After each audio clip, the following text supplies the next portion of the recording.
The bucket was cracked along the bottom rim, held together by duct tape that had gone gray from dirt and soap residue. Emma Hartley pressed her thumb against the split, testing whether it would last another day. It would. It had to. $5 per car. $30 so far today. 20 more and she could buy groceries that would stretch through Thursday if she was careful. The sun pressed down on the Bolar gas station parking lot like a hot iron. Emma's shirt clung to her back and her sneakers had worn through it, the heel cardboard stuffed inside to keep the sole from flapping. She was 13 years old. She should have been in 8th grade homeroom, worrying about algebra tests and whether anyone noticed her at lunch. Instead, she was here watching the highway for cars that might stop, might need washing, might have $5, and enough pity not to ask questions. Her mother didn't know she was here. Her mother didn't know much of anything anymore. Linda Hartley had been a different person 3 years ago. She'd worked at the elementary school cafeteria, kept the apartment clean, made breakfast every morning. She'd smiled. Emma remembered that most clearly, her mother smiling, while flipping pancakes, humming old songs Emma didn't recognize but liked anyway. That was before Lily drowned, before Thomas Hartley packed a duffel bag and left without saying goodbye, before Linda stopped getting out of bed except to use the bathroom and stare at photo albums she kept hidden under her pillow. Emma squeezed the sponge into the bucket, watching brown water swirl against the white plastic. Somewhere behind the gas station, the train yard hummed with low industrial noise. Metal grinding on metal, air brakes hissing, freight cars coupling with dull, heavy clangs that carried for miles when the wind was right. The tracks cut straight through Bolar like a scar, splitting the town between people who had something and people who had nothing. Emma lived on the nothing side. She dragged the bucket toward a blue sedan that had just pulled in. The driver was already pumping gas, staring at his phone like she didn't exist. Emma stopped a respectful distance away and held up her signed cardboard with hand-lettered words, "Car wash, $5. The man glanced at her, looked away, kept scrolling. Emma waited. Sometimes they changed their minds. Sometimes guilt worked slower than indifference. The man finished pumping, got back in his car, and drove away without looking at her again. Emma returned to her milk crate in the shade by the propane tanks and sat down. Her knees ached. Her hands were raw from scrubbing, skin cracked around the knuckles where cheap soap had stripped the moisture away. She flexed her fingers and tried not to think about school, tried not to think about the honor roll certificate she'd hidden under her mattress, the one from 6th grade that said Emma Hartley Academic Excellence. She'd been good at school. She'd loved reading, loved the way stories pulled her out of her own life and dropped her somewhere better. That felt like 100 years ago. The rumble started low, distant, growing louder. Emma looked up. Motorcycles. 8 of them riding in formation, engines synchronized into a single roar that swallowed every other sound. They slowed as they approached the gas station, turning in with the smooth coordination of a military unit. Emma's stomach tightened. She knew what motorcycles like that meant. Everyone in Bolar knew. The bikes pulled into the front row of parking spots, taking up space with the casual authority of people who didn't ask permission for anything. The engines cut one by one, leaving behind a ringing silence that felt heavier than the noise. Men climbed off, stretching, adjusting vests covered in patches Emma didn't understand, but recognized as significant. Leather, chrome, boots that hit the pavement with purpose. These weren't weekend riders. These were the kind of men who made people lock their car doors. Emma stayed very still on her crate, hoping to be invisible, hoping they'd get gas, use the bathroom, leave, hoping whatever violence lived inside men like that would stay sleeping. Then she saw the little girl. She climbed off the back of the last bike carefully, like she was stepping down from something much taller than she was. Maybe 10 or 11 years old, small for her age, wearing a denim jacket, too big for her frame, and sneakers with mismatched laces. Her hair was brown, pulled into a messy braid that had come half undone. She held her hands close to her chest, fingers moving in small, restless patterns, like she was counting something invisible. Emma's breath stopped. For one terrible, impossible second, the girl wasn't a stranger. She was Lily. Lily, 5 years old, standing at the edge of the community pool in her yellow swimsuit with the ruffled straps. Lily looking back at Emma with trust so complete it hurt to remember.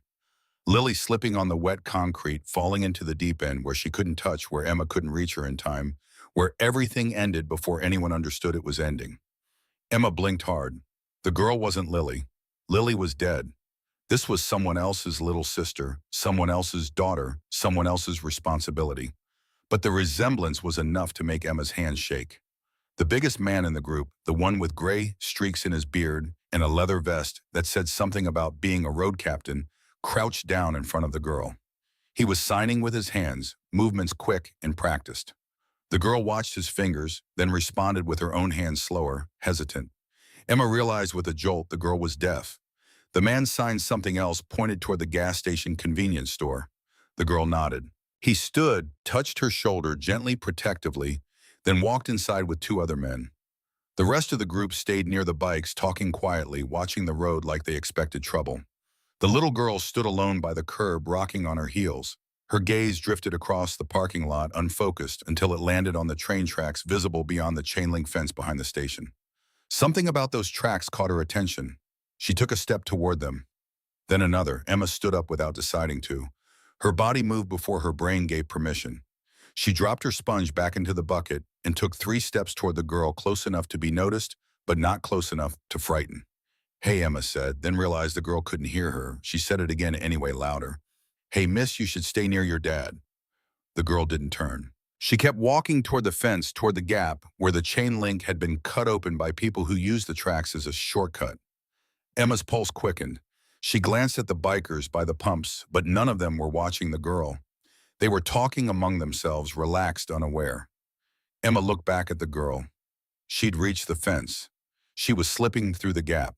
Emma ran. Her sneakers hit the pavement hard, the flapping sole making a slapping sound that seemed too loud.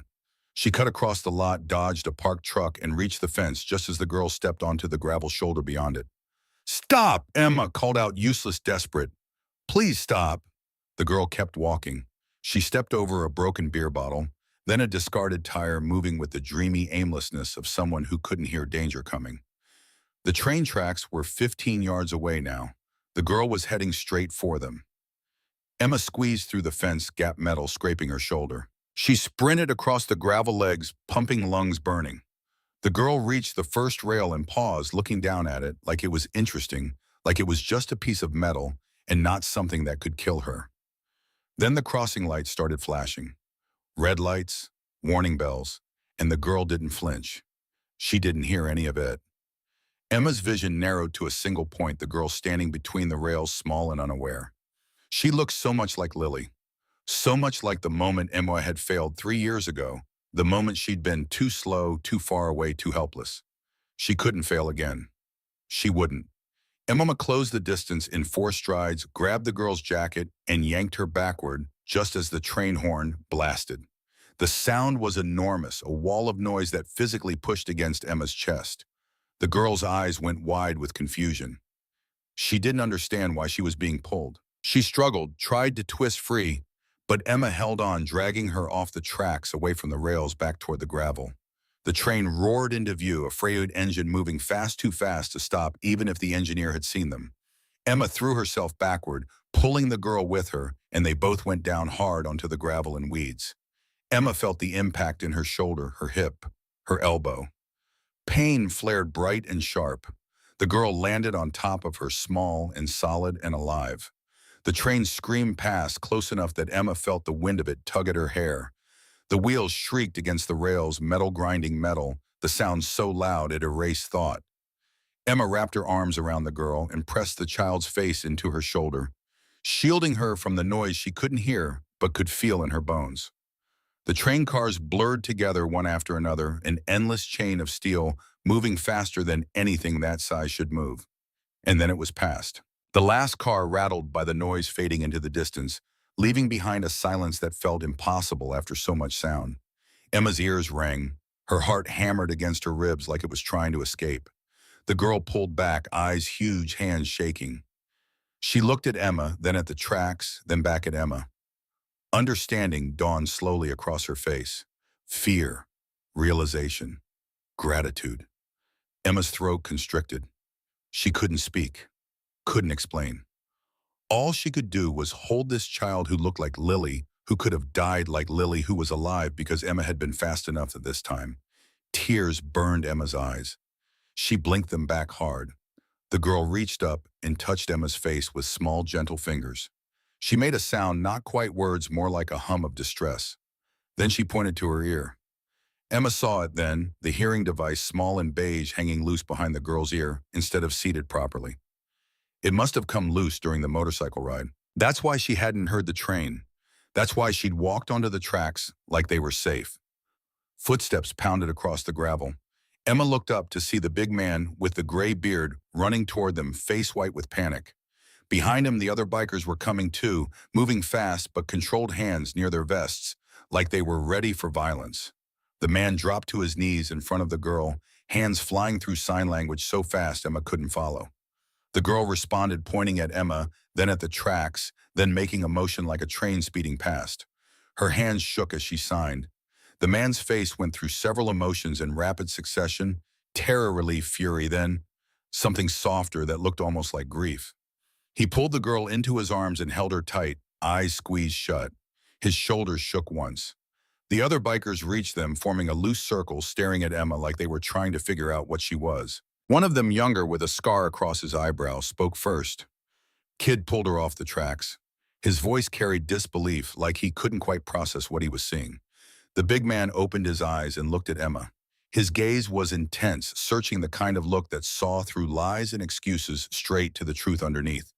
"You," he said, voice rough, "you saved her." Emma nodded once. Her voice came out smaller than she wanted. She couldn't hear the train. The man glanced at the hearing device, then at the tracks, then back at Emma. Something in his face cracked open. "What's your name, Emma?" "Emma." He repeated it like he was memorizing it. "My name is Mason Cross. This is my daughter, Lena." He stroked Lena's hair once gently, then carefully adjusted her hearing device back into place. Lena flinched when sound returned, pressing her palms to her ears. Mason signed something to her, slow and reassuring. She lowered her hands, gradually looking between Emma and her father with wide, uncertain eyes. Mason stood, lifting Lena with him. He set her down carefully, keeping one hand on her shoulder. His gaze never left Emma. "You just saved my daughter's life." Emma didn't know what to say to that. She'd done what anyone would do, what she should have done for Lily, but couldn't. Her chest felt too tight. She just nodded again. Another biker stepped closer, this one with tattooed arms and a shaved head. "How old are you, kid?" 13. 13. The man shook his head slowly. "You got more guts than most grown men." Emma looked down at her scraped hands, at the blood seeping from her torn palm where she'd landed on gravel. The pain was starting to register now, dull and throbbing. She was suddenly very aware of how dirty her clothes were, how her shoes were falling apart, how these men were looking at her like she was something unusual instead of just another invisible kid from Ashland. Mason reached into his vest and pulled out a wallet. Emma's stomach dropped. She knew what was coming. Money, payment, the transaction that would turn her into someone who saved a life for profit instead of just doing the right thing.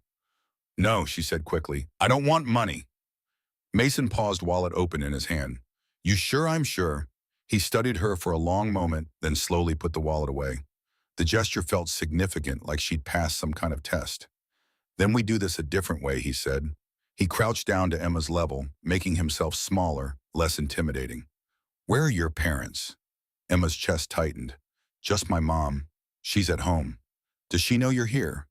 Ma didn't answer. The silence was answer enough. Mason's expression shifted, something like understanding passing across his face.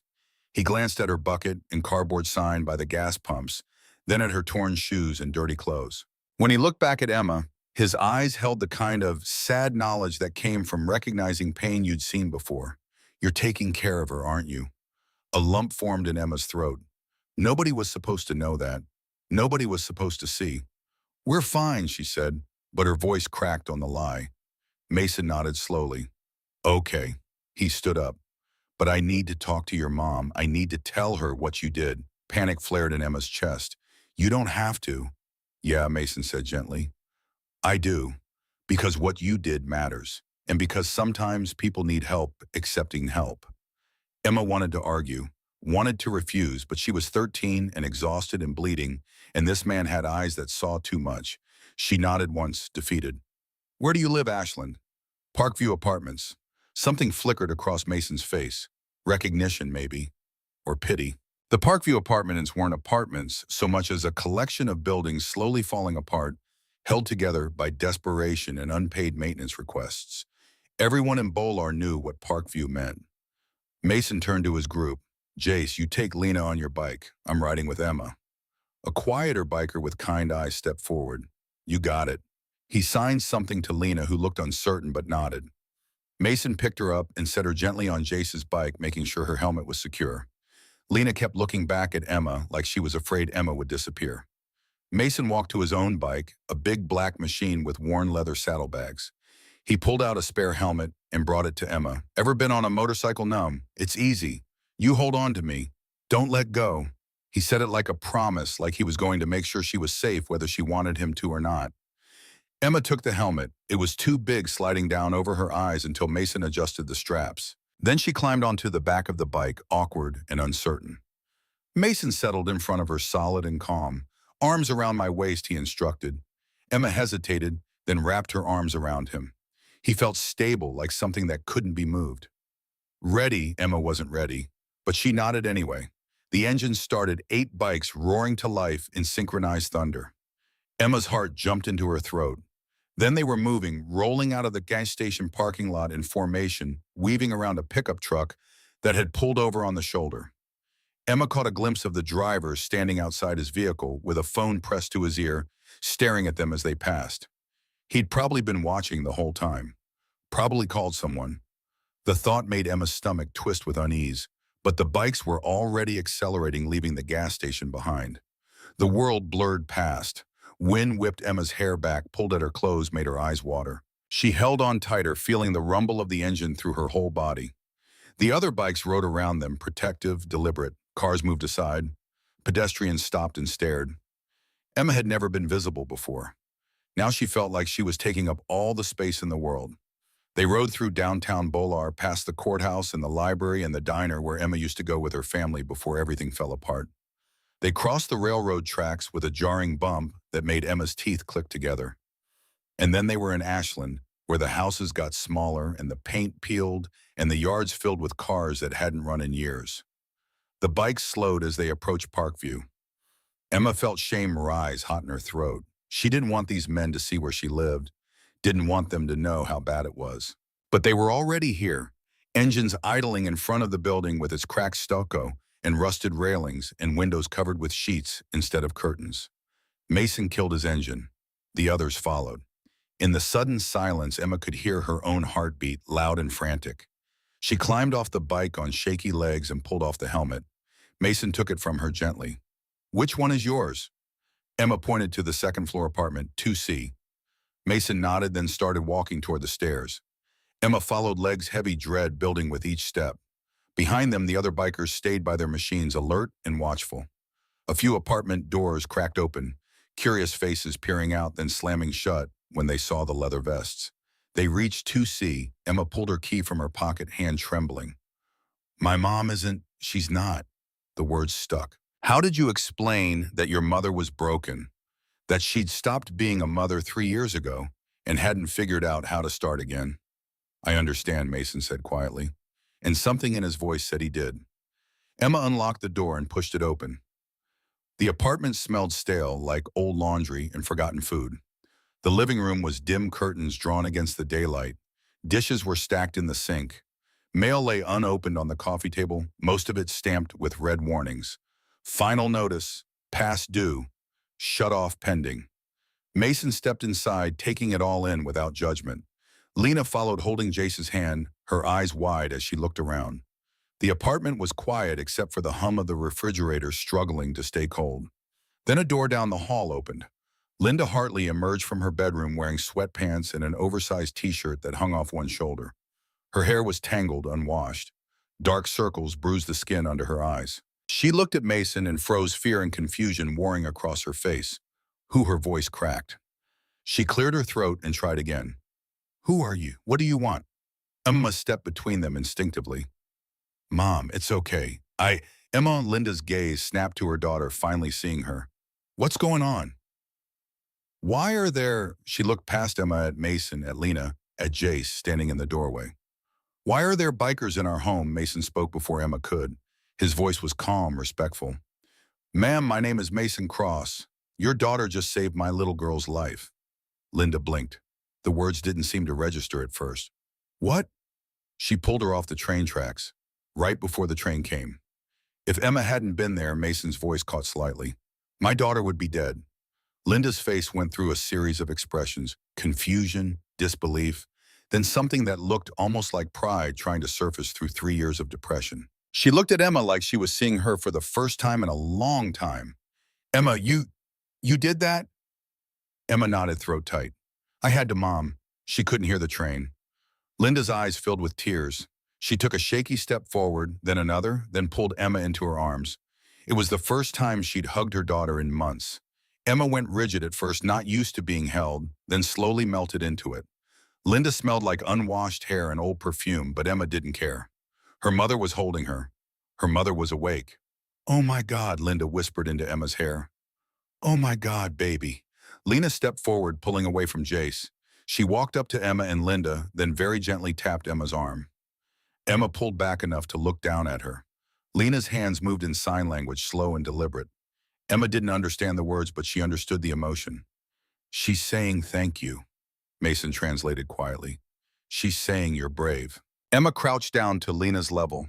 The girl's face was so earnest, so grateful, so alive. Emma's vision blurred with tears she'd been holding back since the tracks. You're welcome, she said, knowing Lena couldn't hear, but hoping she could see the words in Emma's face. Lena reached into her jacket pocket and pulled out something small, a keychain with a tiny metal angel on it. She held it out to Emma. Emma looked at Mason uncertain. He nodded. Emma took the keychain, closing her fingers around the cool metal. Thank you, she whispered. Lena smiled, then signed something else. Mason's voice went soft. She says you're her guardian angel. Emma's chest felt like it might split open. She pulled Lena into a hug, careful and tight, and Lena held on like she'd found something she'd been looking for. Over the girl's head, Emma met Mason's eyes. He was watching them with an expression she couldn't quite read. Sadness, maybe, or recognition. A hard knock slammed against the front door, making everyone jump. 3 sharp hits, aggressive and official. Mason's entire posture changed. He straightened, eyes going hard, one hand moving slightly toward his vest. Jace stepped fully into the apartment and closed the door behind him, positioning himself between Lena and the unknown threat. The knock came again, louder. A voice called through the door, "Police!" "Open up!" Linda's face went white. She looked at Mason with sudden terror, like she'd just realized what it meant to have bikers in her home. Oh no, this is... Mason lifted one hand, calm but commanding. Stay quiet, let me handle this. Emma's stomach dropped through the floor. The keychain angel dug into her palm as she clenched her fist around it. She'd saved a life. She'd done the right thing. So why did it feel like everything was about to fall apart? Mason walked to the door, steady and unhurried, and opened it. 2 police officers stood in the hallway. Emma recognized them immediately. Officer Talon, young and ambitious, with eyes that never quite settled, and Captain Decker, older and harder, with a face like concrete. They both wore expressions that had nothing to do with gratitude. Decker's gaze swept past Mason into the apartment, cataloging everything: the mess, Linda's disheveled appearance, Emma's torn clothes, Lena's small, frightened face. His mouth tightened into something that wasn't quite a smile. "Mr. Cross," he said, "we need to talk." Mason didn't step aside. About what? About the incident at the train tracks, about you removing a minor from the scene. Decker's eyes moved to Emma. About this child and whether she's in a safe environment. Emma felt the ground tilt beneath her feet. They weren't here to thank her. They were here to take her away. Mason spoke with quiet authority, safe from what Decker's smile sharpened. That's what we're here to determine. And Emma understood with horrible clarity, saving Lena hadn't ended anything. It had started something much worse. Captain Decker didn't wait for an invitation. He stepped forward, forcing Mason to either move or create a confrontation. Mason held his ground for one long second, then stepped aside with deliberate slowness, making it clear he was choosing to allow this, not submitting to it. Decker walked into the apartment like he owned it, eyes sweeping across the stacked dishes, the unopened bills, the general air of neglect that clung to everything. Officer Talon followed more hesitantly, his gaze lingering on Emma, with something that might have been sympathy before his training kicked in and his face went neutral. Linda pressed herself against the wall, arms wrapped around her middle like she could make herself smaller. Emma wanted to go to her mother, but her legs wouldn't move. Lena grabbed Jace's jacket with both hands, watching the police with the wariness of someone who'd learned that uniforms didn't always mean safety.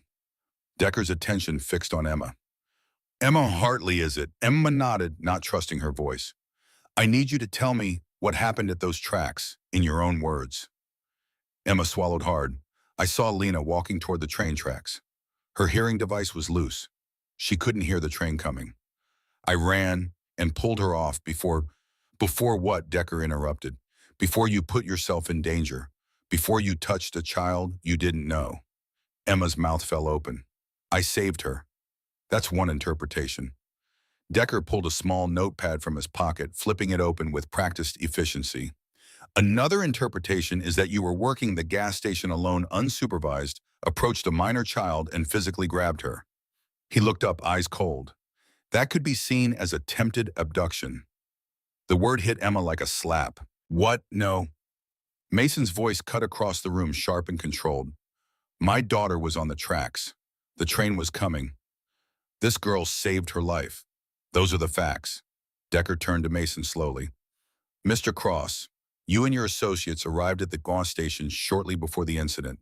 You have a history with law enforcement in 3 counties. Your daughter ends up on train tracks while in your care, and then you take the child who rescued her back to her home.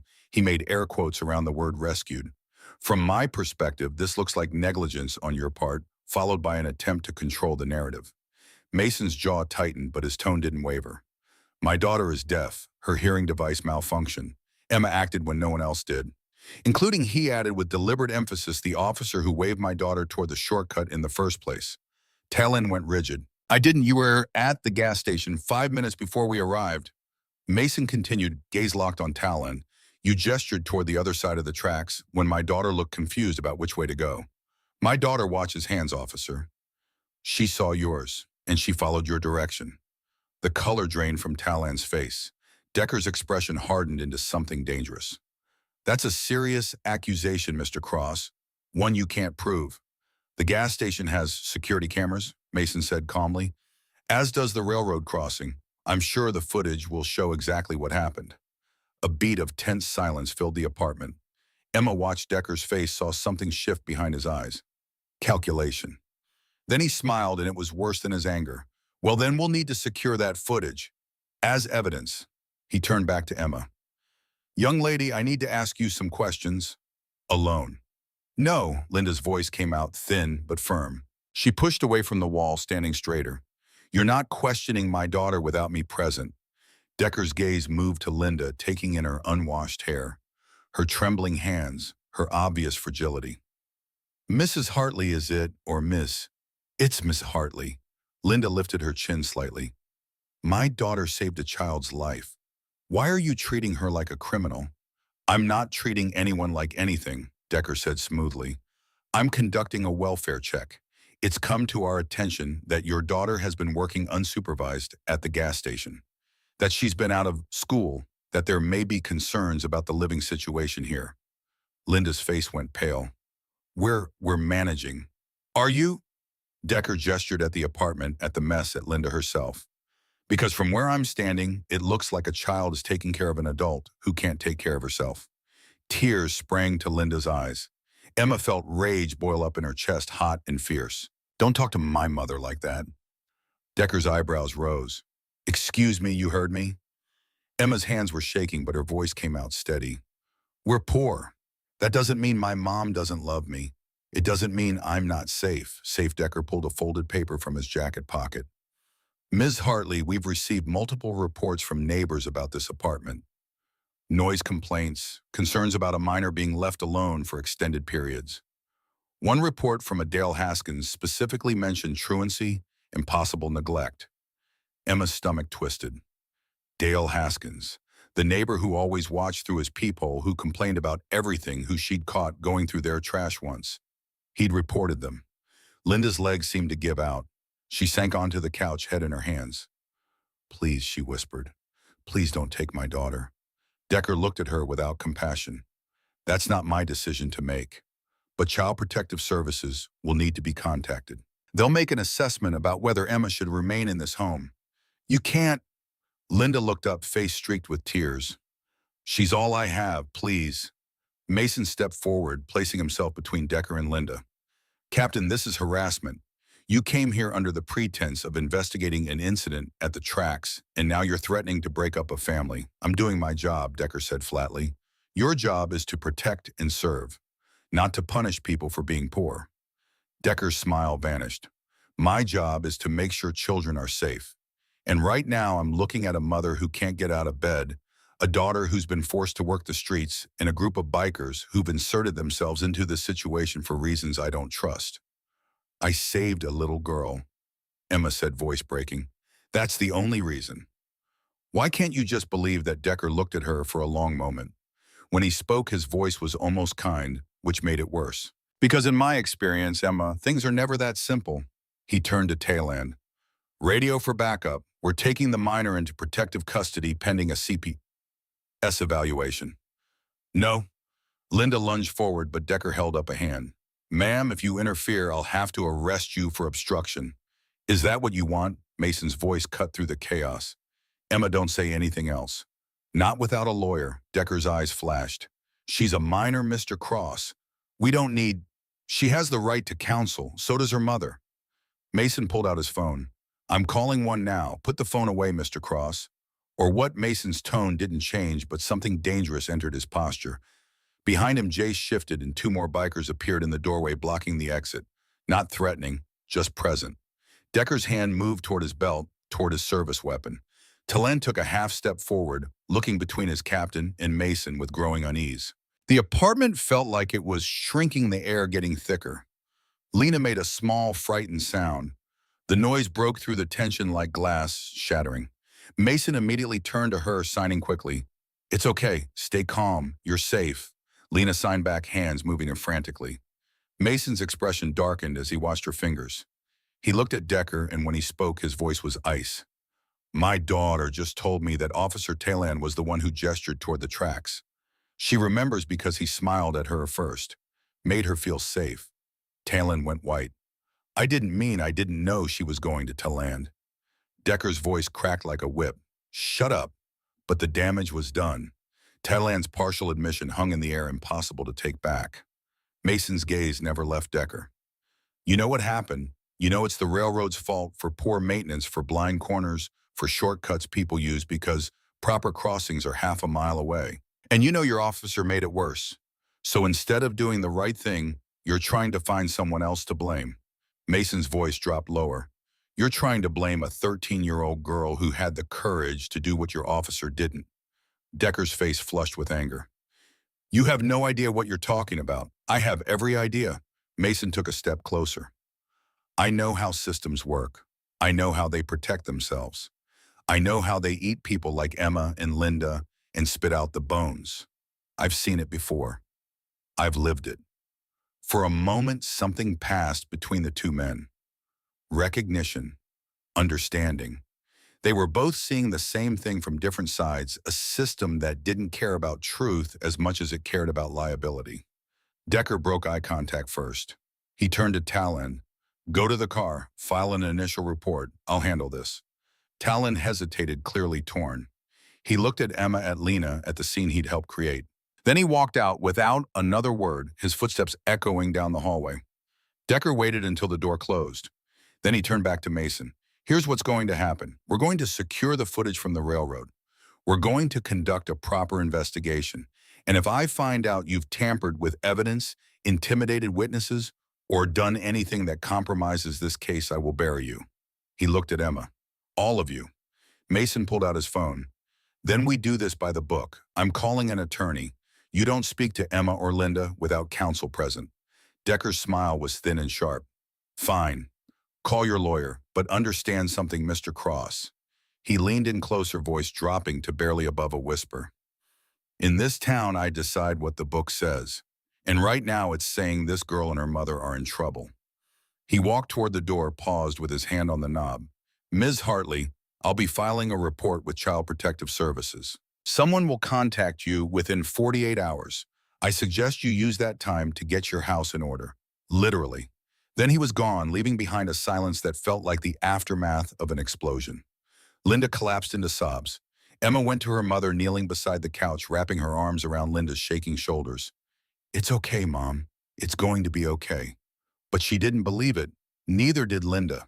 They both knew what happened when CPS got involved. They both knew families like theirs didn't win against the system.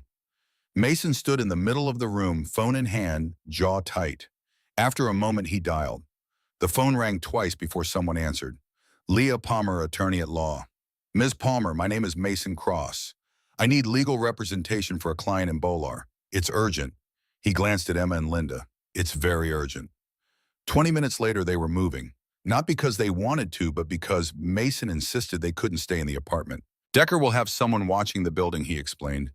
Waiting for you to do something stupid. Waiting for evidence that Linda can't handle this. Linda looked around the apartment helplessly. Where are we supposed to go? Somewhere public. Somewhere with cameras and witnesses. Mason held out his phone, showing an address. There's a diner on 5th Street, open 24 hours. We meet the lawyer there, we file protective orders, and we get ahead of this before Decker controls the entire narrative. Emma looked at her mother. Linda's eyes were red and puffy, but something had shifted in her expression. She wasn't catatonic anymore. Fear had shocked her awake. Okay, Linda said quietly. Okay, let me get dressed. She disappeared into her bedroom. Emma stood in the middle of the living room, feeling unmoored. Everything had happened so fast. 3 hours ago, she'd been washing cars. Now she was caught in something she didn't understand, something involving police and lawyers, and threats she couldn't fully comprehend. Lena approached Emma slowly. She held out her hand, palm up. Emma took it, and Lena squeezed gently. The girl signed something Emma couldn't read, but the meaning was clear in her eyes. I'm sorry. This is my fault. Emma shook her head hard. No, she said firmly, even though Lena couldn't hear. She pointed at herself, then at Lena, then made a gesture that she hoped conveyed protection. I'm glad I saved you. I'd do it again. Lena's eyes filled with tears. She threw her arms around Emma's waist, holding on tight. Emma hugged her back, this strange little girl who looked like Lily, who felt like a second chance at redemption. Mason watched them with an unreadable expression. Then he spoke quietly, almost to himself. My wife died 9 years ago. Cancer. We had insurance, but the company found reasons not to pay. Experimental treatment, they said. Not covered. Pre-existing condition they claimed she never disclosed. His voice went hollow. She died because the system valued money more than her life. I swore I'd never let that happen to anyone else if I could help it. Emma looked up at him. Is that why you became a biker partially? Mason managed a small smile. Mostly I was angry. Angry at a world that breaks people and then blames them for being broken. The club became my family. My way of protecting people who fall through the cracks. He met Emma's eyes. You fell through the cracks, Emma, but you didn't break. You stayed brave. You saved my daughter. And now I'm going to make sure the cracks don't swallow you. Emma's chest tightened. Why do you care this much? Mason was quiet for a long moment. Because nobody cared for us. And I remember what that feels like. Linda emerged from the bedroom wearing clean jeans and a sweater, her hair pulled back in a ponytail. She looked more like herself than she had in months. Still fragile but present. I'm ready, she said. They left through the back stairwell, avoiding the front where a police cruiser had parked with a clear view of their door. The bikers formed up around them, not aggressive, just vigilant. They walked 3 blocks to where the motorcycles were parked in an alley hidden from the main street. Mason handed helmets to Emma and Linda. We're going to the railroad office first, before the diner. Linda blinked. Why? Because that footage Decker mentioned, he's going to try to secure it, which means erasing anything that doesn't fit his story. Mason's voice was grim. We need to get there first. Emma's heart started pounding. Won't that make things worse? Not if we do it right, not if we document everything. Mason looked at Jace. You bring Lena to the diner. Keep her safe. Emma and Linda ride with me and Marcus. He nodded toward another biker, a quiet man with kind eyes. We get the footage, we get out. We let the lawyer handle the rest. Linda looked terrified. I don't know if I can... You can, Emma said suddenly. Her mother looked at her in surprise. Emma took Linda's hand. We can, Mom. Together. Linda's eyes filled with tears again, but she nodded. Together. They mounted the bikes. Emma rode behind Mason again, her arms around his waist. Linda rode with Marcus, gripping his jacket like it was a lifeline. The engines roared to life and they shot out of the alley into the late afternoon sun. The Bolar Rail Office was a squat brick building near the freight yard surrounded by chain-link fence and security cameras. Mason pulled into the small parking lot followed by Marcus and two other bikes. The rest of the club peeled off heading to the diner with Lena and Jace. Mason dismounted and helped Emma off. He looked at the security cameras, then at Emma. We're being recorded right now. That's good. It means everything we do here is documented. We walk in, we ask politely for the crossing footage, and we explain why we need it. No threats, no intimidation, just the truth. Emma nodded, though her stomach was churning. Linda stood beside her, pale but determined. They walked into the office together. A tired-looking man behind the counter glanced up, saw the leather vests, and immediately reached for the phone. Please don't, Mason said calmly, holding up both hands to show they were empty. We're not here to cause trouble. We need to speak to whoever manages the crossing camera footage. The man his name tag read, Stan Wilkes, swallowed hard. That would be Mr. Carden. But he's busy. It's urgent. Mason kept his voice level and polite. A child nearly died at the crossing today. We need the footage preserved before it's accidentally deleted. Stan's eyes widened. A kid almost, he stopped himself. I can't just give out footage. You need law enforcement authorization. Law enforcement is part of the problem, Emma said before she could stop herself. Stan looked at her properly for the first time. He saw a 13-year-old girl with scraped hands and frightened eyes. His expression softened slightly. What happened? Emma took a breath. This was it. The moment she decided whether to trust a stranger or stay silent. She thought about Lily, about 3 years of carrying guilt alone, about Lena who would be dead if Emma had stayed quiet. She told him everything. She told him about seeing Lena walk toward the tracks, about the loose hearing device, about the train coming and the terrible silence where Lena should have heard danger but didn't. She told him about pulling the girl off the rails, about the way the train had passed so close she felt the wind of it. She told him about the police showing up and treating her like a criminal instead of thanking her. She told him about Captain Decker threatening to take her away from her mother because they were poor and struggling and convenient scapegoats. By the time she finished, Stan's eyes were wet. He glanced at Linda, who was crying quietly, then back at Emma. You're just a kid, he said, voice rough. I know. Emma's voice cracked. But I couldn't let her die. I couldn't fail again. Again, Emma hadn't meant to say that part, but it was too late now. My little sister drowned 3 years ago. I was supposed to watch her. I was looking at my phone. By the time I looked up, she couldn't finish the sentence. Didn't need to. Stan closed his eyes briefly. When he opened them, something had changed. Wait here, he said quietly. He disappeared through a door marked Authorized Personnel Only. Mason put a hand on Emma's shoulder. You did good. Emma didn't feel like she'd done good. She felt like she'd torn herself open and bled in front of a stranger. Linda wrapped an arm around her, and Emma leaned into her mother's side, drawing strength from the contact. Minutes passed. Emma counted them by the industrial clock on the wall. 5 minutes. 7. 10. Then Stan returned, followed by a heavy-set man in a rail uniform who looked deeply unhappy. I'm Todd Carden, the man said. Yard supervisor. Stan says there was an incident at Crossing 12 today. Mason stepped forward. Yes, sir. My daughter nearly died there. This girl, he gestured to Emma, saved her. We need the camera footage preserved before anyone tries to make it disappear. Carden's jaw tightened. That's a serious accusation. It's a serious situation. Mason spoke with quiet authority. Captain Decker has already indicated he intends to secure the footage. In my experience, secure is another word for bury when the truth is inconvenient. Carden looked at Emma for a long moment. You're the one who pulled the deaf kid off the tracks. Emma nodded. How old are you, 13? Carden shook his head slowly. Christ, he turned to Stan. Pull up the footage from Crossing 12. Timestamp approximately. He looked at Emma. When did this happen? Around 4:30, Emma said. Maybe 4:40. Carden nodded to Stan, who moved to a computer terminal. His fingers flew across the keyboard. A monitor flickered to life, showing grainy black and white footage of the railroad crossing. Stan scrubbed through the timeline, then stopped. There on the screen was Lena, small and alone, walking toward the tracks. The timestamp read 4:37 p.m. Then Emma appeared running, grabbing Lena, pulling her back. The train entered the frame, 2 seconds later, a massive blur of motion that would have pulverized anything in its path. Carden stared at the screen. Sweet Jesus, he breathed.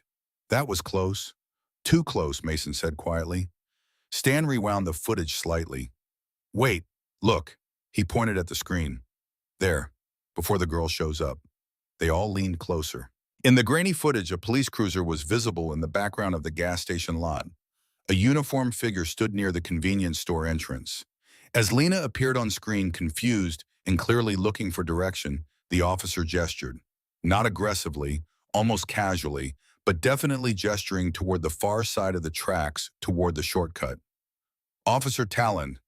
Carden's face went pale. Oh no. Oh yes, Mason said. His voice had gone very quiet. So you see why we need this footage preserved, and why we can't trust the police department to handle it. Carden looked between Mason and Emma, clearly torn between self-preservation and doing the right thing. Emma could see the calculation happening behind his eyes. Finally, he made his decision. Stan flagged that footage for retention. Mark it as critical incident, do not delete. He pulled a USB drive from his desk drawer. And make a backup copy. Stan hesitated.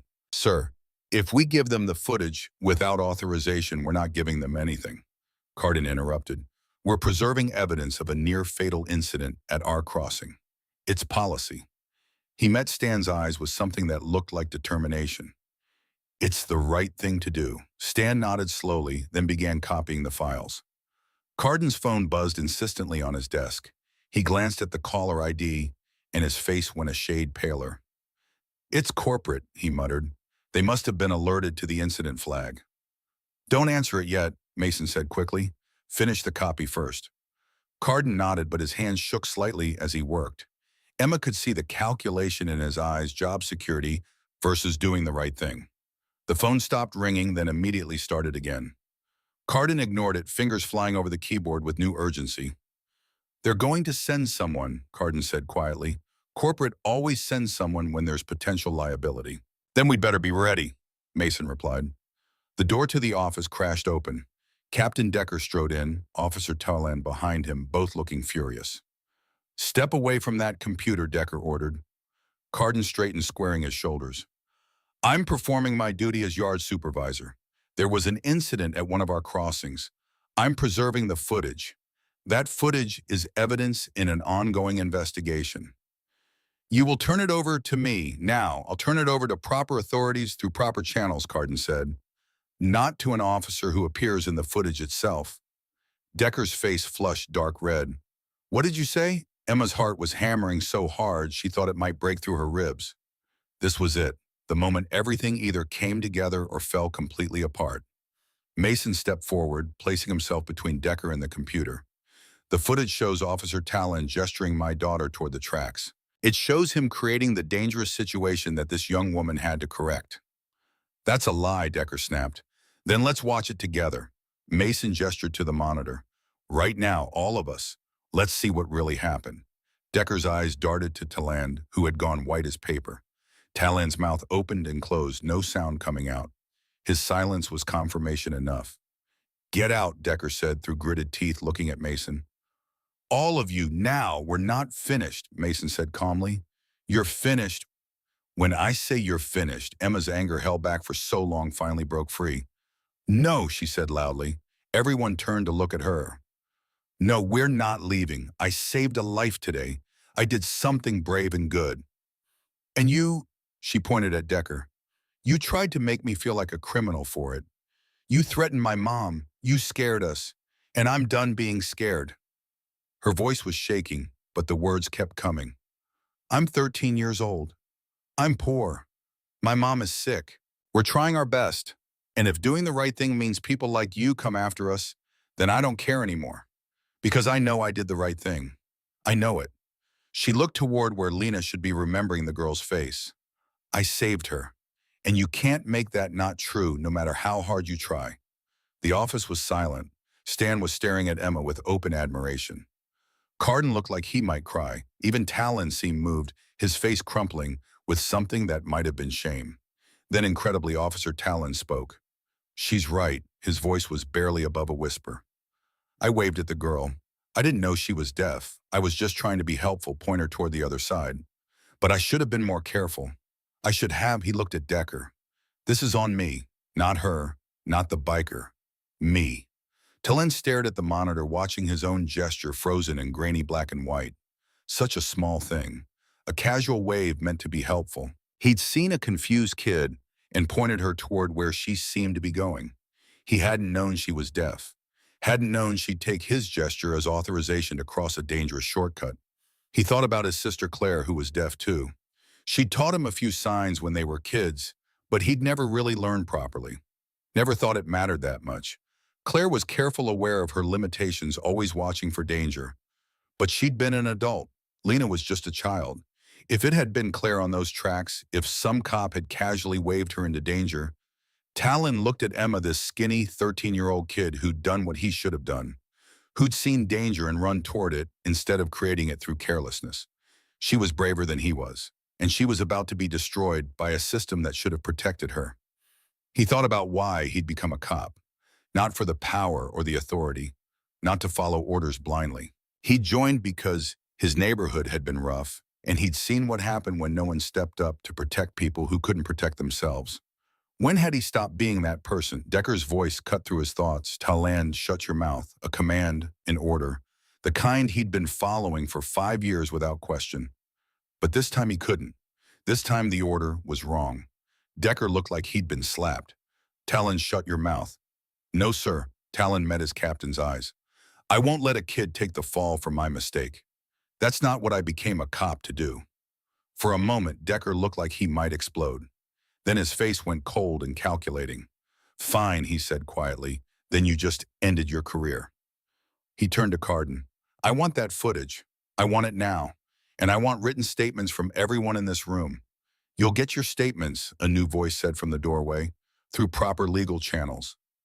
Everyone turned. A woman in a tailored suit stood in the entrance, briefcase in hand, looking utterly unintimidated by the room full of police and bikers. She was in her 40s with sharp eyes and an expression that suggested she'd won more battles than she'd lost. Leah Palmer, she announced, attorney representing Emma Hartley, Linda Hartley, and Mason Cross. She looked at Decker. Captain, I believe you have been attempting to question my minor client without parental consent and without counsel present. I believe you've threatened both my clients with actions unsupported by evidence, and I believe she glanced at the computer screen, still showing the frozen image of Talon's gesture, that your department may have some liability concerns to address before you consider prosecuting anyone else. Decker's jaw worked silently. Emma had never seen an adult look so furious and so helpless at the same time. Palmer turned to Carden. Mr. Carden, I assume that footage is being properly preserved. Yes, ma'am, Carden said quickly. Multiple copies. Chain of custody documented. Excellent. Palmer pulled documents from her briefcase. Captain Decker, you are now served with notice that any further contact with my clients goes through me. Any threats, any intimidation, any attempts to interfere with their lives will result in immediate legal action. She handed him papers with the kind of satisfaction usually reserved for checkmate. Decker took the papers, hands shaking with barely controlled rage. This isn't over. Actually, Palmer said with a small smile, I think it is. Stan, I'll need a copy of that footage for our records. Mr. Carden, please provide a written statement confirming the preservation and authenticity of the recording. Officer Talland, she looked at him with something that might have been respect. If you are willing to give an honest statement about what happened, my office would like to speak with you. Voluntarily, of course. Talland glanced at Decker, then back at Palmer. Something shifted in his expression. Relief, maybe. Or just exhaustion from carrying the weight of a lie. Yes, ma'am, I'll cooperate fully. Decker made a sound like a wounded animal. Then he turned and stormed out of the office, nearly taking the door off its hinges. The silence he left behind felt like breathing after drowning. Palmer turned to Emma and smiled. You must be Emma. Mason told me about you. You did something very brave today. Emma felt tears prick her eyes. I just did what I had to. That's what brave people always say. Palmer looked at Linda. Ms. Hartley, we need to talk about the CPS situation. But first, let's get everyone somewhere safe, somewhere public with witnesses. She glanced at Mason. The courthouse steps, I think, where cameras can see us. Mason nodded. That's what I thought too. They left the railroad office together, all of them carrying the USB drive that held the truth. Outside, the sun was starting to set, painting the industrial buildings in shades of orange and gold. Emma held her mother's hand on one side. The other bikers had returned with Lena, and the girl's small fingers slipped into Emma's other hand, Jace having brought her back, sensing the danger was over. They walked toward the courthouse like a strange parade biker's lawyers, a mother and daughter who'd been invisible until today, and a little deaf girl who'd nearly died and been saved by a stranger. Emma squeezed Lena's hand. Lena squeezed back. And for the first time since Lily died, Emma felt like maybe, just maybe, she'd done something that mattered. Something that made the world a little less broken. Even if the world was fighting back. The courthouse steps were made of granite, worn smooth by decades of desperate people climbing them in search of mercy or justice, or just someone who would listen. Emma sat on the fourth step up, Lena beside her, while attorney Leah Palmer set up a portable camera on a small tripod. The late afternoon sun cast long shadows across the street, and Emma was acutely aware of how exposed they were. Anyone could see them. Everyone would see them. That was the point.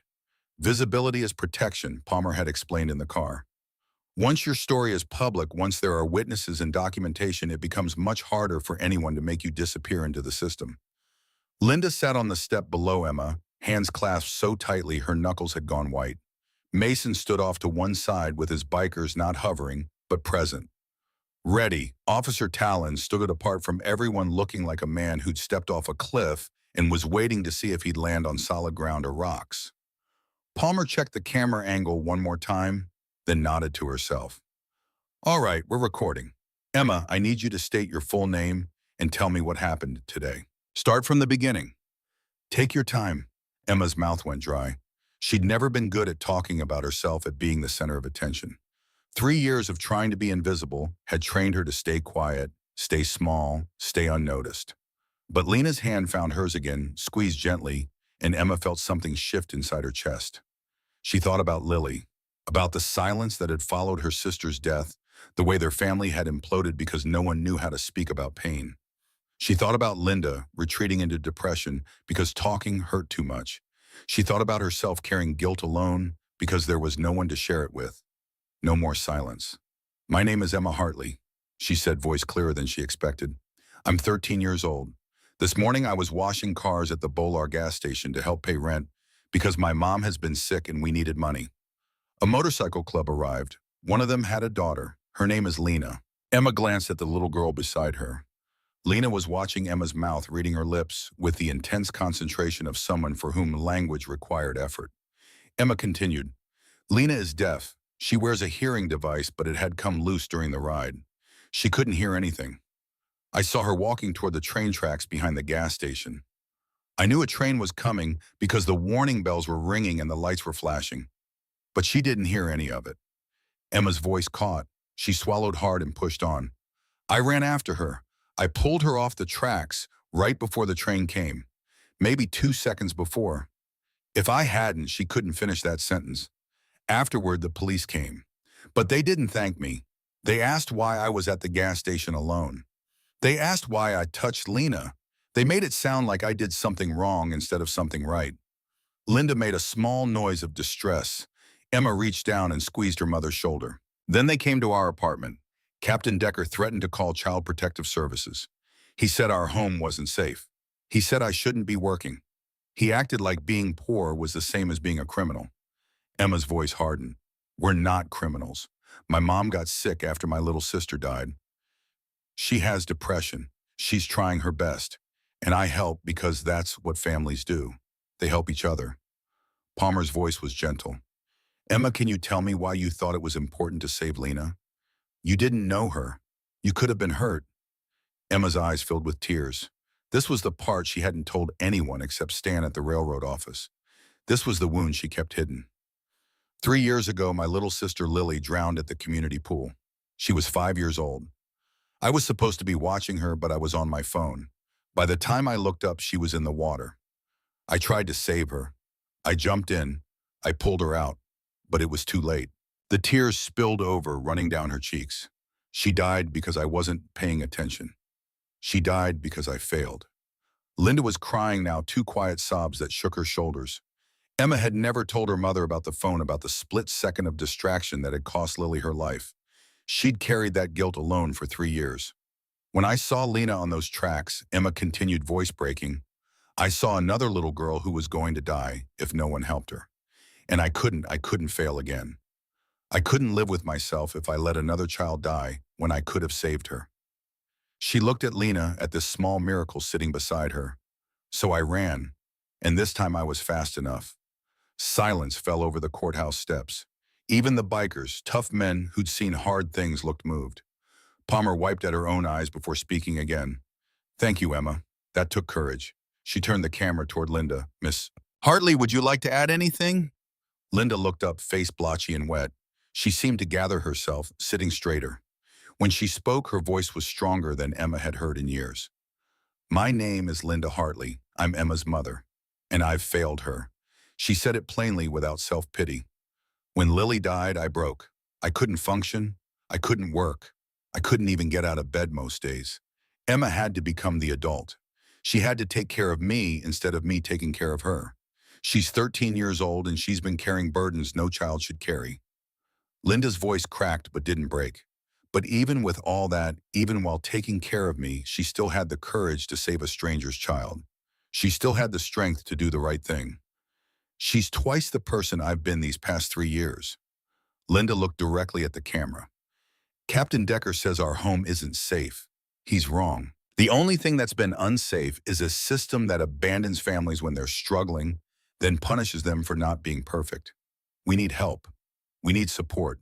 But we don't need to be torn apart. Palmer nodded, then turned the camera to Mason. Mr. Cross, you're Emma's defender in this situation. Why? Mason was quiet for a moment, choosing his words carefully. My wife died 9 years ago. Cancer. We had insurance, but the company found loopholes to avoid paying for her treatment. Experimental, they said. Not covered. She died because the system valued profit over people. His voice was steady but carried old pain. After that, I couldn't go back to my old life. Couldn't pretend everything was fine. I found others who felt the same. People the system had chewed up and spit out. We formed the club not to break laws, but to be family for each other. To protect people who fall through the cracks. He looked at Emma. This girl fell through the cracks. She's been invisible to everyone who should have helped her. But she didn't let that break her. She saved my daughter. And I'll be damned if I let the same system that killed my wife destroy her too. Palmer turned the camera back to Emma. Emma, one more question. What do you want people to know Emma thought about it? About the cars she'd washed, the invisibility she'd worn like armor, the exhaustion that lived in her bones. About Lily and Lena, and all the small moments that added up to a life. About her mother, sick but trying. About this strange found family of bikers who'd adopted her. I want people to know that poor doesn't mean bad, she said quietly. Struggling doesn't mean failing. And sometimes the bravest thing you can do is ask for help instead of pretending everything's fine. She squeezed Lena's hand. I also want people to know that Lena is alive because I didn't look away. And I'm proud of that. Whatever happens next, I'm proud of that. Palmer smiled. Thank you, Emma. She stopped recording and began packing up the camera. This testimony will be submitted to CPS, the railroad company, and the police department's internal affairs division. It's now part of the public record. Which means a car door slammed. Emma looked up to see Captain Decker striding across the courthouse, square-faced, thunderous. Behind him, 2 other officers followed at a distance, looking uncomfortable. What the hell do you think you're doing? Decker demanded when he reached the steps. Palmer stood, placing herself between Decker and her clients. Documenting my client's testimony, which is entirely within their rights. You're interfering with an investigation. There is no investigation, Palmer said calmly. There's a captain trying to cover his department's liability by scapegoating a child. But thanks to Officer Taland's honest statement and the railroad footage, we now have a clear picture of what actually happened. Decker's eyes cut to Taland, who stood at the edge of the group looking miserable but resolved. You're finished, Taland. You understand that? Taland met his captain's gaze. Yes, sir, I do. But I'm not going to let a kid suffer for my mistake. That's not what I signed up for. You signed up to follow orders. I signed up to protect and serve, Taland said quietly. not to protect liars and serve cover-ups. Decker's face flushed dark red. For a moment, Emma thought he might actually hit to land. Instead, he turned his fury on Palmer. You think you're clever. You think going public changes anything. It doesn't. That girl, he pointed at Emma, is still living in an unfit home with a mother who can't care for her. CPS will still make their assessment. Let them, Palmer said. But they'll do it fairly with full documentation of what Emma has accomplished and why this family is struggling. They'll see a daughter who saved a life and a mother who's fighting depression while still providing for her child. They'll see that poverty isn't the same as neglect. They'll see what I tell them to see. Palmer's smile was sharp. No, Captain. You lost that control the moment we went public. You lost it when Officer Talon chose honesty over loyalty. And you'll lose even more when the railroad company's investigation reveals that Crossing 12 has had 17 near-miss reports in the past 2 years, all of which your department failed to properly document. Decker went very still. How do you know about those reports? 'Cause I'm good at my job. Palmer pulled more papers from her briefcase. I'm also good at filing lawsuits. Linda Hartley versus Bowler Police Department for harassment and attempted family separation without cause. Emma Hartley versus the same for emotional distress and defamation. And if you'd like, we can add Mason Cross versus your department for discrimination and intimidation. You're bluffing. Try me.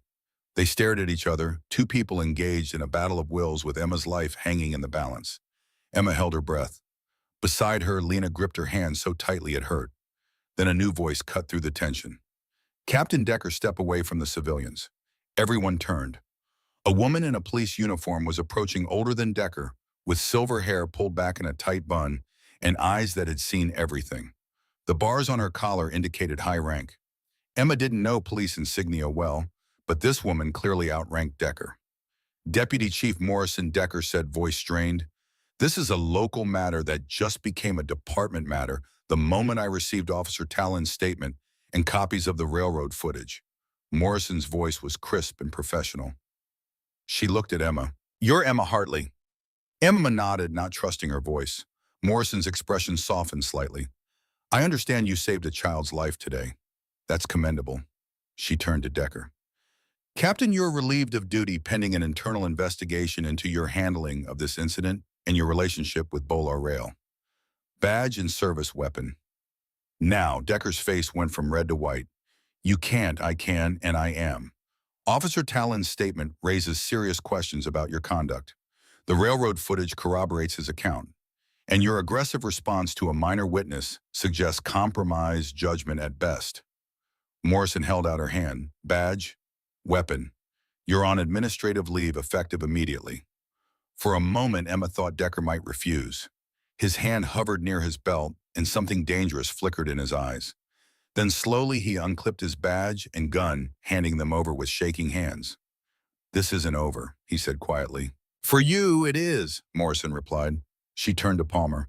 Counselor, I'd like to arrange a proper interview with your clients at their convenience. No threats, no intimidation. Just facts, Palmer nodded. We can do that, with the understanding that any CPS involvement will be handled through appropriate channels, with full consideration of the family's circumstances. Agreed. Morrison looked at Linda. Ms. Hartley, I want you to know that the department will be providing resources for families in crisis. We should have done that 3 years ago instead of waiting for things to reach this point. That's on us. Linda looked stunned, like she couldn't quite believe what she was hearing. Thank you, she whispered. Morrison nodded, then addressed the group as a whole. What happened today shouldn't have happened. A child saved another child, and instead of being celebrated, she was treated like a suspect. That's unacceptable. We're going to do better. She looked at Emma directly. You did something brave. Don't let anyone make you doubt that. Emma felt something loosen in her chest. The weight she'd been carrying, the fear that had gripped her since the police first arrived began to ease. Not disappearing completely, she wasn't naive enough to think everything would be fine immediately, but lightening enough that she could breathe properly again. Decker turned and walked away, movement stiff and angry. The other officers who'd come with him exchanged glances, then followed at a respectful distance. Talon lingered, looking at Emma. I'm sorry, he said quietly. I made a mistake and you almost paid for it.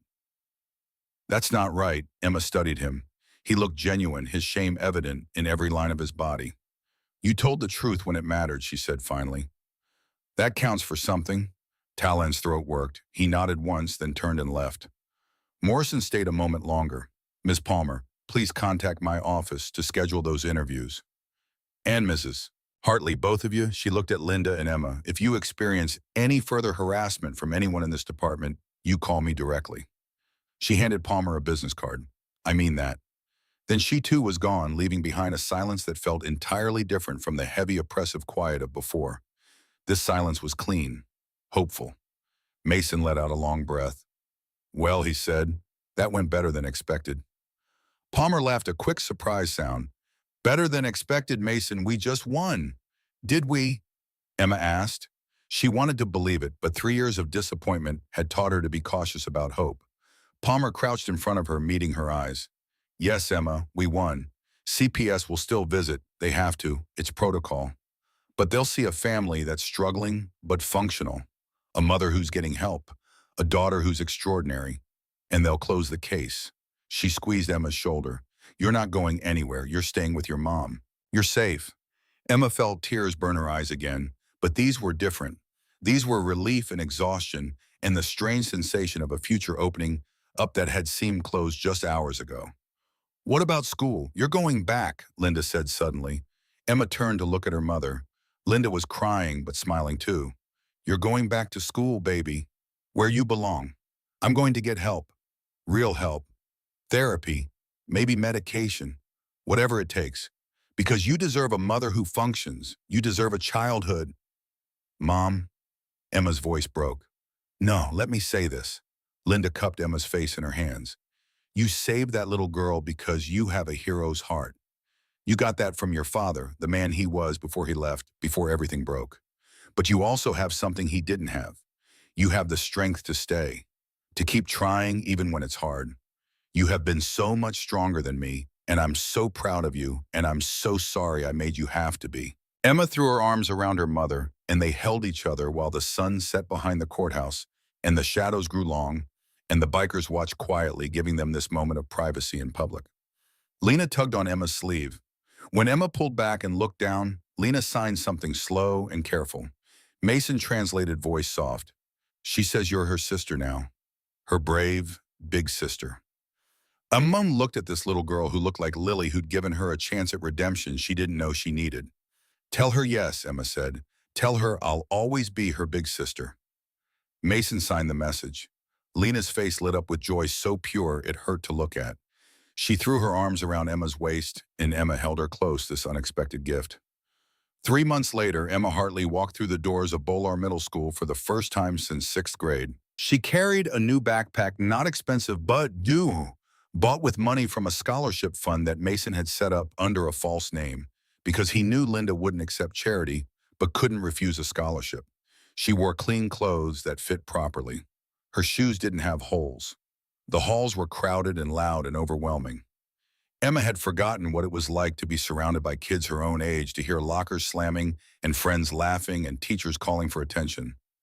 She felt out of place, too old and too young at the same time.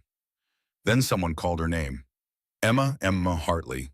She turned to see a girl from her old 6th grade class, Melissa. Something running toward her with a huge smile. Oh my God, you're back. I saw the news story about you. You're like famous. Emma blinked. I'm not. Are you kidding? You saved a little kid from a train? That's amazing. Melissa grabbed Emma's arm, pulling her toward a group of students. You guys, this is Emma. She's the hero from the news. Suddenly, Emma was surrounded by curious faces, questions flying at her from all directions. It was overwhelming and strange, and not entirely comfortable, but it was also visibility. Not the bad kind that came with poverty and suspicion. The good kind. The kind where people saw her and wanted to know her. A teacher approached an older woman with kind eyes. Emma Hartley, I'm Mrs. Brennan. I teach 8th grade English. I've been asked to help you transition back to school. Do you have a few minutes to talk? Emma nodded, grateful for the rescue from the crowd. She followed Mrs. Brennan to a quiet classroom away from the chaos. First, Mrs. Brennan said, I want you to know that we're aware of your situation. We know you've been out of school helping your family. We know what you did at those train tracks. And we want you to know that Bolar Middle School is committed to helping you succeed. We have tutoring, available counseling if you need it, and a peer support group for students dealing with family challenges. Emma's chest tightened. I don't want special treatment. It's not special treatment, Mrs. Brennan said gently. It's meeting you where you are. You've been through things most adults never face. You've shown incredible strength, but you're also 13 and you deserve support. She pulled out a folder. These are your placement tests. We need to see where you are academically so we can create a plan. But Emma, she met Emma's eyes. I reviewed your records from 6th grade. You were an excellent student. I don't think you've forgotten how to learn. I think you just haven't had the chance. Emma felt tears sting her eyes. She'd been so afraid that coming back to school would mean being behind, being judged, being the poor kid who couldn't keep up. What if I can't catch up? Then we'll help you catch up. That's what we're here for. Mrs. Brennan smiled. But between you and me, I think you're going to surprise yourself. She did. By the end of the first month, Emma had caught up in most subjects. Math was hard, she'd missed crucial lessons, but the tutoring helped. English and history came back quickly. Muscle memory from the girl who'd loved reading and learning before life got in the way. Her teachers were patient and supportive, and her classmates, after the initial excitement wore off, treated her like any other student. Linda was keeping her promise too. She'd started therapy twice a week, paid for by a grant Mason had quietly arranged through his nonprofit organization that definitely existed and definitely wasn't just him personally funding everything. The therapist prescribed medication for Linda's depression. It took a few weeks to find the right combination, but slowly Linda began to emerge from the fog she'd been lost in. She got a job at a local diner, nothing glamorous but steady work with decent tips. She started cooking dinner again, started smiling, started being present in a way she hadn't been since Lily died. The apartment was cleaner. The bills got paid. It wasn't perfect or easy, but it was functional. And every week without fail, Mason and Lena visited. At first, Linda had been uncomfortable with it, worried about what people would think about bikers coming to their apartment. But Mason was respectful and kind, and Lena was impossible not to love. She'd bring drawings she'd made for Emma, pictures of the two of them as stick-figure sisters holding hands. She'd show Emma the new signs she'd learned patient with Emma's clumsy attempts to sign back. Emma started taking sign language classes, free lessons offered by the community center, another resource mysteriously well-funded by anonymous donors. She wasn't fluent yet, but she could have simple conversations with Lena now. And Lena's face would light up every time Emma managed a full sentence in ASL. One Saturday afternoon in late spring, Emma and Lena sat on the courthouse steps, the same steps where Emma had given her testimony 3 months ago. They came here sometimes, this place that marked the turning point, and ate ice cream and watched people pass behind. Lena signed something, fingers moving quickly. Emma had to ask her to repeat it slower. Lena did, patient as always. You happy now? Emma translated it aloud, confirming she'd understood correctly. Lena nodded enthusiastically, pointing at Emma for emphasis. You happy? Emma thought about it. Was she happy? Her life was still hard in a lot of ways. She and Linda were still poor. The apartment was still small and old. She still worried about money and bills and whether this fragile stability would hold. But she was in school. Her mother was healing. She had a friend, Noah's sister, in Lena. She had Mason's protection and Linda's presence, and the knowledge that she'd saved a life when it mattered most. Yeah, Emma said, signing and speaking simultaneously. I'm happy. Lena clapped her hands, delighted. Then she reached into her pocket and pulled out something small, pressing it into Emma's palm. Emma looked down to see another keychain angel identical to the one Lena had given her 3 months ago. Another one? Emma asked, confused. Lena signed something elaborate that Emma struggled to follow. She got the gist, though, 2 angels. One for you, one for me. So we're always together. Emma's eyes burned with tears. She pulled Lena into a hug, this little girl who'd accidentally given her back her life. Thank you, she whispered, for everything. Lena couldn't hear the words, but she understood the emotion. She hugged Emma back tightly, and they stayed like that for a long moment, 2 sisters bound not by blood, but by the strange alchemy of tragedy and salvation. When they finally pulled apart, Emma clipped one angel keychain to her backpack and handed the other back to Lena to keep. Lena attached it to her jacket zipper, immediately wearing it like a badge of honor. A familiar motorcycle rumble approached. Emma looked up to see Mason parking at the curb. He climbed off, pulling off his helmet, and walked over to them. "Ready to go?" he asked. "Your mom's expecting us for dinner." Emma nodded, standing and helping Lena to her feet. The three of them walked to the motorcycle together, this strange found family that shouldn't work but somehow did. Mason helped Lena with her helmet, then Emma with hers, patient and careful. As they rode through Bolar toward the Parkview apartments, Emma watched the town blur past. It looked different now. Not better exactly. The poverty and struggle were still evident in every boarded window and shuttered storefront. But Emma saw it differently. She saw the people trying, the families struggling, the quiet dignity in surviving. She saw herself in them. And she understood now that survival was its own kind of bravery. They pulled into the parking lot. Emma climbed off the bike legs, steady, no longer nervous about being seen with bikers.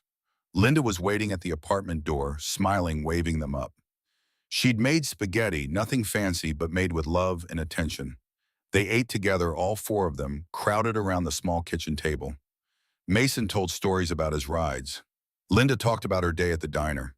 Lena drew pictures with the colored pencils Emma had bought her.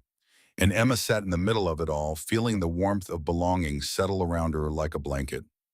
After dinner, while Linda and Mason did dishes and talked quietly in the kitchen, Emma and Lena sat on the couch. Lena pulled out a photo album. She'd brought pictures of her and her mother, Anna, before the cancer, before everything changed. She showed Emma each photo, carefully signing explanations. Emma pulled out her own phone and showed Lena pictures of Lily, the first time she'd been able to look at them without feeling crushing guilt. "My little sister Emma," signed carefully. "She died, but she taught me to be brave." Lena studied the photos, then looked at Emma with ancient wisdom in her young eyes. She signed something Emma didn't know. Mason, overhearing, translated from the kitchen. "She says Lily would be proud of you." Emma's vision blurred with tears. "You think so?" Lena nodded firmly, signing more. Mason's voice was gentle. "She says Lily sent her to you, so you could save someone this time." Emma didn't believe in ghosts or fate or divine intervention, but in that moment she wanted to. She wanted to believe that Lily's death had meaning, that it led somehow to Lena's life being saved, that the universe bent toward justice in small, strange ways. Maybe it did. Maybe it didn't. But Emma had Lena here alive and safe, and that was enough. A year after the train tracks, Emma Hartley stood at the podium in Bolar High School auditorium, having skipped a grade thanks to her accelerated catch-up work and her natural academic talent, finally having room to flourish. She was 14, about to be 15, and she'd been asked to speak at the freshman orientation about resilience and community support. She'd almost said no. Public speaking terrified her. But Linda had encouraged her, and Mason had reminded her that her story could help other kids who felt invisible, and Lena had simply looked at her with those huge, trusting eyes, and Emma couldn't refuse. Now she stood in front of 200 students and parents, hands shaking, notes trembling in her grip. She looked out at the audience and found Linda in the third row, beaming with pride. Mason and Lena sat beside her, Mason having become such a fixture in their lives that nobody questioned his presence anymore. Officer Talon sat in the back, having become an advocate for at-risk youth after his suspension was lifted, and he was reassigned to community outreach. Even Deputy Chief Morrison was there, representing the police department's commitment to change. Dale Haskins had been arrested 2 weeks after the courthouse testimony. The tracker he'd planted, the reports he'd filed for payment from Decker, the surveillance photos he'd taken of residents, all of it constituted illegal activity. He was awaiting trial on multiple charges, including stalking, invasion of privacy, and conspiracy. The other residents of Parkview Apartments had thrown a small, quiet celebration when he was led away in handcuffs. Emma took a breath and began. 2 years ago, I dropped out of school to wash cars for $5 a pop because my family needed money. I was invisible. I was poor. I was ashamed. And I was sure that my life would never be more than survival. She paused, gathering courage. Then I saved a little girl from a train. And that single act of courage, one moment, where I chose to do the right thing even though I was scared, changed everything. It brought people into my life who cared. It forced systems to see me. It gave me back my future. Emma looked at Lena, who was watching her lips with intense concentration. But here's what I learned. I didn't save just one person that day. I saved myself too. Because sometimes the bravest thing you can do is refuse to stay invisible. Sometimes the bravest thing is asking for help. Sometimes the bravest thing is believing you deserve a future, even when everything tells you that you don't. Her voice grew stronger. If you're struggling, if you're poor, if your family's broken, if you feel like you don't matter, you do. You matter so much. And there are people who will help you if you let them. It won't be easy. It wasn't easy for me, but it's possible. Your story isn't over. Mine almost was, but it isn't. And neither is yours. She folded her notes done with the prepared speech. The rest came from her heart. I used to think that being poor made me worthless. I thought struggling meant failing. But I learned that poverty doesn't define you. What defines you is what you do with the chances you get, how you treat people, whether you run toward danger when someone needs help or look away because it's easier. Emma met Mason's eyes across the room. He nodded once proud. I also learned that family isn't just blood. It's the people who show up when you need them, who protect you when you're vulnerable, who believe in you when you've stopped believing in yourself. She looked back at the audience, at all those young faces, some confident, some scared, all of them standing at the beginning of their own journeys. 2 years ago, I was washing cars at a gas station trying to be invisible. Today I'm here. I'm in school. I have people who love me.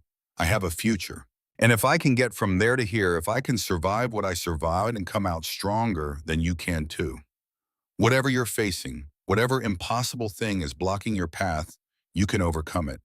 You can ask for help. You can be brave. You can refuse to disappear. Emma's voice broke slightly on the last sentence, emotion overwhelming her. You can save someone. And in doing that, you might just save yourself. The auditorium erupted in applause. Emma stood at the podium, stunned by the sound, by the standing ovation, by the way people looked at her like she was someone worth listening to. Linda was crying. Mason was clapping with his hands raised high so she could see him.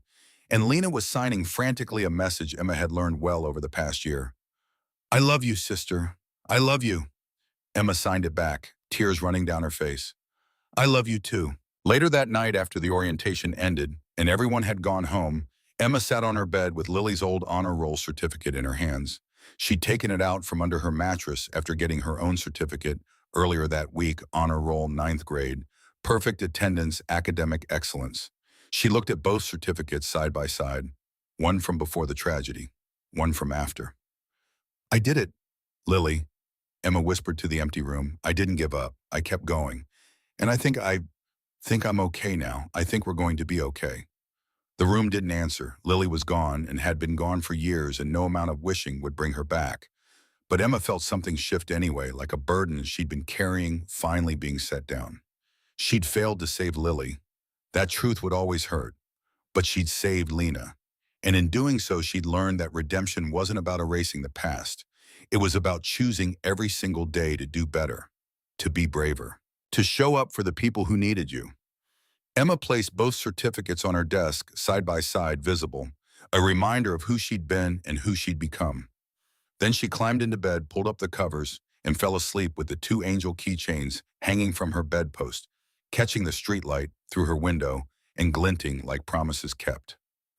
In the apartment below, Linda sat at the kitchen table with a cup of tea going over bills that were actually paid on time for once. She smiled to herself, tired but content. Her daughter was asleep. They had food in the fridge. The rent was paid. It wasn't much, but it was theirs, and it was enough. Across town, Mason Cross sat in his garage with Lena asleep on the couch, wrapped in a blanket. He looked at a photo of Anna, his late wife, and whispered, "We did good, didn't we? The kid's going to be all right." And in the frame, Anna's frozen smile seemed to agree.